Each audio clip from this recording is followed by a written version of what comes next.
youths do not need to go abroad for work opportunities anymore। क्या अर्थ हुआ? Youths, youth का अर्थ होता है युवा, डू नॉट नीड आवश्यकता न होना, युवाओं को आवश्यकता नहीं है, टू गो जाने की, अब्रॉड बाहर अर्थात विदेश, फॉर के लिए, वर्क अपॉर्चुनिटीज़ वर्क कार्य और अपॉर्चुनिटी का मतलब होता है अवसर, कार्य करने के अवसर, एनीमोर और अधिक।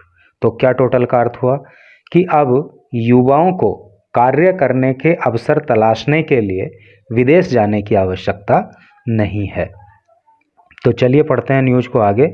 तो सारी जानकारी यहाँ प्राप्त होगी और इस चैनल पर आप सब पढ़े लिखे लोग ही वीडियो वॉच करते हो और पढ़ाई लिखाई से ही संबंधित ये न्यूज़ होने वाली है।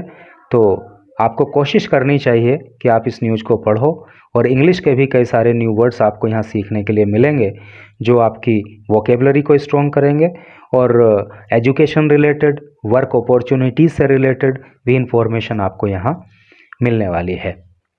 Dehradun, institutes like IIT Roorkee.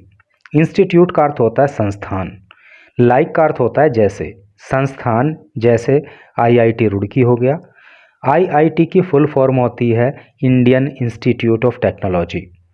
IIM Kashipur, IIM की फुल फॉर्म होती है Indian institute of management Kashipur and other prestigious engineering and management colleges.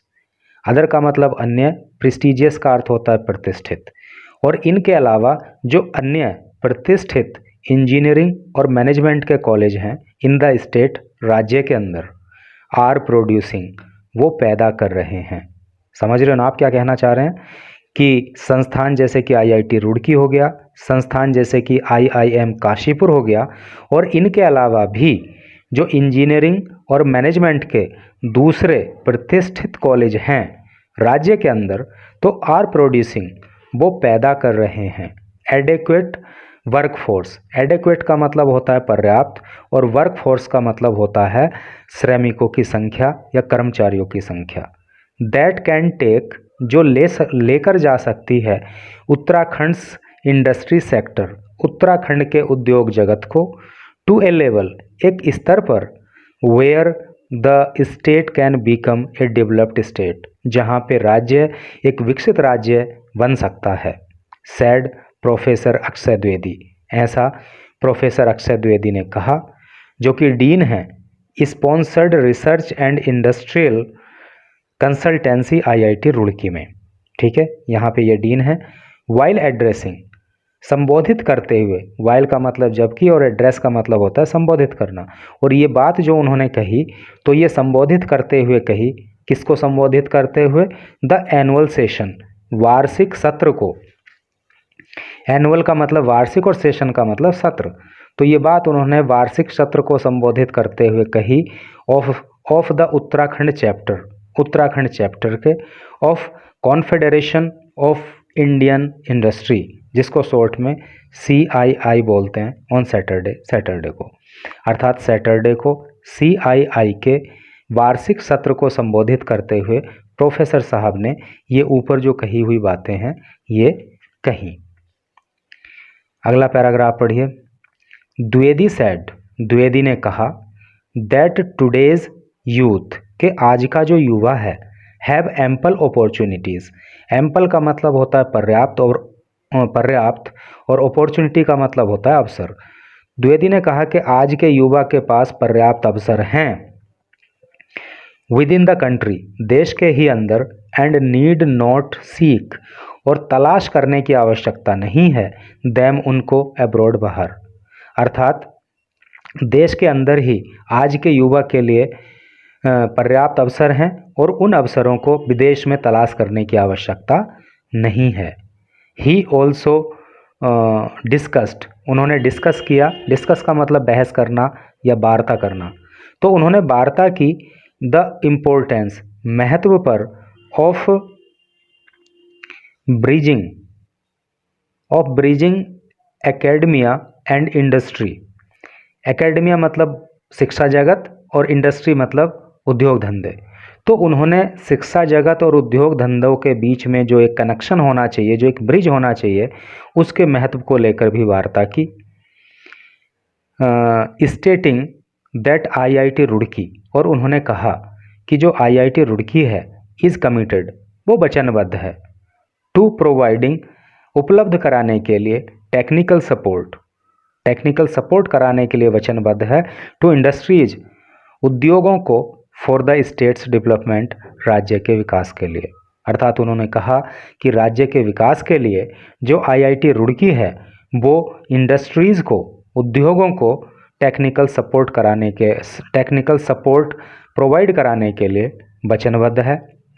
Vijay Singh, deputy general manager at SIDBI, जो विजय सिंह हैं और वो डिप्टी जनरल मैनेजर हैं सिडबी में। अब सिडबी क्या होता है, सिडबी की क्या फुल फॉर्म होती है? सिडबी की फुल फॉर्म होती है small industries development bank of India. ठीक है, तो ये विजय सिंह हैं जो सिडबी में डिप्टी जनरल मैनेजर हैं। शेयर्ड इंसाइट, तो इन्होंने इंसाइट शेयर किया। इंसाइट का मतलब वैसे होता है अंतर्दृष्टि या परख या पूर्ण ज्ञान। तो उन्होंने बात की ऑन द फाइनेंशियल सपोर्ट, आर्थिक मदद की, प्रोवाइडेड, जो प्रोवाइड कराई जाती है, to startup and industries, startups को और इंडस्ट्रीज़ को।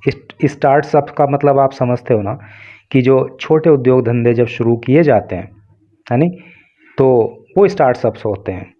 ठीक है, एंड इंडस्ट्रीज़, और उद्योगों को, फॉर फोस्टरिंग, देखिए फोस्टर का मतलब होता है बढ़ाना, बढ़ाने के लिए, इंक्लूसिव ग्रोथ, इंक्लूसिव का मतलब होता है समावेशी और ग्रोथ का मतलब होता है प्रगति, इन द स्टेट, राज्य के अंदर। तो राज्य के अंदर उद्योग धंधों की जो ग्रोथ है वो तेज हो, वो बढ़े, इसके लिए जो फाइनेंशियल सपोर्ट सिडबी के द्वारा दी जाती है उसके बारे में विजय सिंह ने बताया, along with the interventions to support MSMEs। देखो MSME की फुल फॉर्म क्या होती है, ये सारी चीज़ें आपको पता होनी चाहिए। कायदे में पढ़ा लिखा व्यक्ति वही है जो ये जो कॉमन चीज़ें हैं वो उसको जानकारी हो। MSME की फुल फॉर्म होती है माइक्रो स्मॉल मीडियम एंटरप्राइजेस। ठीक है, तो जिस प्रकार से सरकार के द्वारा, सरकार के साथ मिलकर के MSME को सपोर्ट दी जाती है, उसी तरह से जो है वो जो प्रदेश की इंडस्ट्री है उसको भी फाइनेंशियली सपोर्ट किया जाएगा या किया जाता है, ताकि जो है जो प्रदेश के अंदर इंडस्ट्रीज़ की ग्रोथ है वो तेज हो सके। द इंडस्ट्रियलिस्ट्स डेलिबरेटेड, इंडस्ट्रियलिस्ट्स का मतलब क्या हो गया, उद्योगपति। जो उद्योगपति हैं उन्होंने डेलिबरेट किया। डेलिबरेट का मतलब होता है विचार विमर्श करना, वार्ता करना। तो उन्होंने वार्ता की या उन्होंने विचार विमर्श किया ऑन द थीम, किस थीम पर, किन टॉपिक्स पर उन्होंने जो है विचार विमर्श किया, टुवर्ड्स विकसित उत्तराखंड, यानी कि जो वार्ता जिन थीम पर हुई तो वो थीम थे टुवर्ड्स विकसित भारत। टुवर्ड्स मतलब की ओर, विकसित भारत नहीं उत्तराखंड, विकसित उत्तराखंड की ओर। Growth story and opportunities, growth का मतलब प्रगति, स्टोरी का मतलब कहानी और अपॉर्चुनिटी का मतलब अवसर। तो ये भी एक थीम रहा, ग्रोथ स्टोरी एंड अपॉर्चुनिटी। देखो कोई ज़रूरी नहीं है कि हर बात हिंदी में ही बोली जाए, क्योंकि आप यहाँ पे इंग्लिश पढ़ रहे हो, तो अगर आप इसको हिंदी में बोलोगे तो फ्लो बिगड़ जाएगा। हाँ, आपको ये ज़रूर पता होना चाहिए कि इसकी हिंदी में अर्थ क्या है। अब जैसे कि मान लीजिए प्लेटफॉर्म है, इंग्लिश का वर्ड है, हिंदी में उसको धुक धुक मंडल बोलते हैं। तो अगर आप हिंदी में बोलोगे तो धुक धुक मंडल बोलोगे, तो क्या ऐसे होता है क्या? प्लेटफॉर्म ही बोलते हैं सब, क्योंकि बात में एक फ़्लो होना चाहिए, तभी बात बताने का और सुनने का मज़ा आता है, चाहे वो हिंदी में हो चाहे वो इंग्लिश में हो। तो यहाँ पे आपको ये तो पता होना चाहिए कि हिंदी में इनको क्या क्या बोलते हैं, लेकिन इंग्लिश में अगर बोलना ठीक हो रहा है तो इंग्लिश में भी बोला जा सकता है। ग्रोथ स्टोरी एंड अपॉर्चुनिटीज़, ये टॉपिक रहे। हाईलाइटिंग द पोटेंशियल, पोटेंशियल का मतलब होता है क्षमता, और क्षमता के बारे में हाईलाइट किया गया। हाईलाइट का मतलब बताना, प्रदर्शित करना, शो करना। फॉर इंडस्ट्रीज़, उद्योगों के लिए, टू ड्राइव इकोनॉमिक ग्रोथ, ताकि जो इकोनॉमिक ग्रोथ है, जो आर्थिक प्रगति है, उसको बढ़ाया जा सके इन सेक्टर्स, क्षेत्रों में, सच एज जैसे कि एग्रीकल्चर, कृषि के क्षेत्र में, वेलफेयर समाज कल्याण के क्षेत्र में, एंड सोलर एनर्जी, और जो है सौर ऊर्जा के क्षेत्र में। ठीक है, ये करके इसका सेंस हुआ। Former chief secretary of Uttarakhand, Uttarakhand के जो पूर्व मुख्य सचिव रहे आई के पांडे, एम्फेसाइज का मतलब होता है जोर देना, अपनी बात पर जोर देना। तो उत्तराखंड के पूर्व चीफ सेक्रेटरी जिनका नाम आई के पांडे है, उन्होंने जोर दिया द नीड, आवश्यकता पर, टू स्ट्राइक ए बैलेंस, कि एक बैलेंस बनाया जाना चाहिए, यानी एक संतुलन बनाया जाना चाहिए between development and environmental concerns. Development का मतलब होता है विकास, और एनवायरमेंटल कंसर्न का मतलब क्या होता है? एनवायरमेंटल का मतलब होता है पर्यावरण संबंधी, और कंसर्न का मतलब चिंताएं। फॉर स्टेट्स फ्यूचर डेवलपमेंट, राज्य के भविष्य के विकास के लिए। कहने का क्या मतलब है कि उन्होंने कहा कि राज्य का भविष्य में भी विकास होता रहे, उसके लिए जो विकास है और जो पर्यावरण संबंधी मामले हैं, उनके बीच में एक बैलेंस बनाने की आवश्यकता है। कहने का मतलब क्या है सिंपल लैंग्वेज में अगर कहें कि विकास के नाम पर या विकास करने के लिए अगर हम पर्यावरण का ध्यान नहीं रखेंगे, हम वन काट दें, हम पेड़ पौधे काट दें, हम नदियों को बंद कर दें, और ये सब जो प्राकृतिक जितना भी सीनरी है उसको यदि नष्ट भ्रष्ट कर दें विकास के लिए, तो फिर ये विकास नहीं, फिलहाल विकास भले ही हो जाएगा, लेकिन ये आगे को गले का झाड़ ही बन जाएगा, आगे को समस्याएं ही खड़ी करेगा। तो कहने का मतलब ये है कि विकास तो करना है, लेकिन जो एनवायरमेंटल कंसर्न्स हैं, जो पर्यावरण संबंधी मामले हैं, उन पे भी विचार करना है। पर्यावरण के बीच में और विकास के बीच में संतुलन रहे, ऐसा उन्होंने कहा।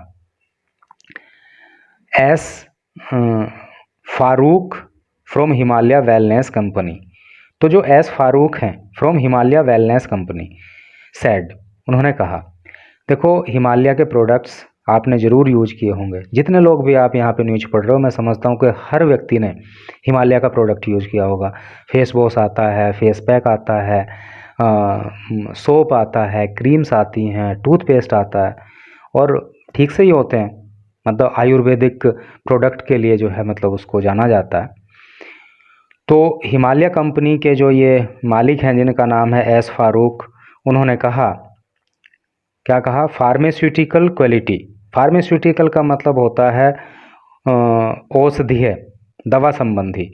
तो जो दवा संबंधी क्वालिटी है यानी कि औषधीय क्वालिटी है, and technological advancement. Technological advancement का मतलब है टेक्नोलॉजी के मामले में आगे बढ़ना, एडवांस होना, है नहीं? तो जो औषधीय क्वालिटी है, औषधीय गुण है, गुणवत्ता है, वो औषधीय गुणवत्ता और टेक्नोलॉजी के मामले में जो एडवांसमेंट है इन एनहांसिंग, बढ़ाने में, द क्या है? इफिकेसी का मतलब होता है क्षमता, क्षमता को बढ़ाने के लिए, and safety of Ayush medicine, और आयुष मेडिसिन्स की सेफ्टी को बढ़ाने के लिए इज़ क्वाइट इम्पोर्टेंट, बहुत ही ज़्यादा महत्वपूर्ण है। कहने का मतलब क्या है कि एस फारूक का ये कहना है कि आयुष मेडिसिन की सेफ्टी और क्षमता को बढ़ाने के लिए जो फार्मास्यूटिकल क्वालिटी है वो, और जो टेक्नोलॉजिकल एडवांसमेंट है वो बहुत ही आवश्यक है। ही ऑल्सो एडवोकेटेड, उन्होंने एडवोकेट किया, उन्होंने वकालत की, उन्होंने सिफारिश की फॉर पोजिशनिंग उत्तराखंड, के उत्तराखंड को एक पोजीशन दी जाए as a premier wedding destination. एक प्रीमियर का मतलब होता है बेहतर, बढ़िया, शानदार। वेडिंग डेस्टिनेशन, वेडिंग डेस्टिनेशन का मतलब हो गया, डेस्टिनेशन का मतलब तब्य होता है ना, और वेडिंग डेस्टिनेशन का मतलब हो गया कि उत्तराखंड को इस तरह से विकसित किया जाए, एक ऐसी पोजीशन इसको दी जाए कि लोग इसको वेडिंग डेस्टिनेशन के रूप में भी प्रयोग करें, अर्थात शादी विवाह करने के लिए उत्तराखंड लोग आएँ, यहाँ पे अपने जो फंक्शंस हैं उनको ऑर्गेनाइज करें, या आफ्टर मैरिज यहाँ पे लोग जो है आएँ। उस तरह से करके हमें उत्तराखंड को पोजीशन देनी चाहिए। Through the wed in Uttarakhand initiative का मतलब होता है शुरुआत या पहल, और इस पहल की शुरुआत जो है वो वेड इन उत्तराखंड करके होनी चाहिए। ये नाम मतलब इस शुरुआत को दिया जा सकता है वेड इन उत्तराखंड, कि उत्तराखंड में जाओ वहाँ पे शादी करो, अर्थात जो शादी संबंधी अपने फंक्शंस हैं वहाँ पे ऑर्गेनाइज करो, या आफ्टर वेडिंग आप वहाँ पे जो है घूमने के लिए जाओ। अलाइन का मतलब होता है एक सीध में चलना, एक रेखा में चलना। With prime minister Modi's vision, पर प्रधानमंत्री मोदी का जो विज़न है, जो भविष्य के प्रति उनका सकारात्मक दृष्टिकोण है, उसके साथ ये सब चीज़ अलाइन में होनी चाहिए, यानी कि उसके साथ मिलके ही आगे बढ़ना चाहिए। एंड लेवरेजिंग, देखो लेवरेज का मतलब होता है इस्तेमाल करना, प्रयोग में लाना और उपयोग में लाना। The state's natural beauty to attract global couples. Global का मतलब होता है विश्व स्तर पर, कपल का मतलब होता है जोड़ा, यानी कि हस्बैंड वाइफ हो गया या फिर गर्लफ्रेंड बॉयफ्रेंड हो गया, इस तरह से करके। तो जो वैश्विक स्तर पे कपल्स हैं उनको अट्रैक्ट करने के लिए, उनको आकर्षित करने के लिए जो प्रदेश की नेचुरल ब्यूटी है उसका भी इस्तेमाल किया जाना चाहिए। Sonia Garg farmer chairperson of CII Uttarakhand. तो उत्तराखंड यानी कि जो सोनिया गर्ग हैं और जो उत्तराखंड के अंदर CII की पूर्व चेयरमैन हैं, उन्होंने क्या किया, मॉडरेट किया। देखो मॉडरेट का मतलब होता है सामान्य बनाना, नियंत्रित करना, या फिर सभापति बन जाना, या फिर अध्यक्षता करना, ऐसे इसका मतलब होता है। तो इन्होंने अध्यक्षता की द पैनल डिस्कशन की एंड स्ट्रेस्ड, और इन्होंने जोर दिया द नीड आवश्यकता पर टू फॉर्मुलेट करने के लिए ए वेडिंग टूरिज्म पॉलिसी। फॉर्मुलेट का मतलब होता है निर्माण करना, बनाना। वेडिंग विवाह संबंधी, टूरिज्म का मतलब पर्यटन, और पॉलिसी का मतलब नीति, फॉर द स्टेट राज्य के लिए। और उन्होंने राज्य के लिए एक वेडिंग टूरिज्म पॉलिसी के निर्माण की आवश्यकता पर भी जोर दिया। तो इस तरह से करके न्यूज़ थी, बहुत ही ध्यान से इसको पढ़ने की और समझने की आवश्यकता थी। जिसने ध्यान से पढ़ा समझा होगा उसी को ये समझ में आई होगी, वरना तो ये एक कान से सुनना और दूसरे से निकल जाने जैसी बात हो गई होगी, या फिर सर के ऊपर से निकल जाने जैसी बात हो गई होगी। तो thanks for reading this news.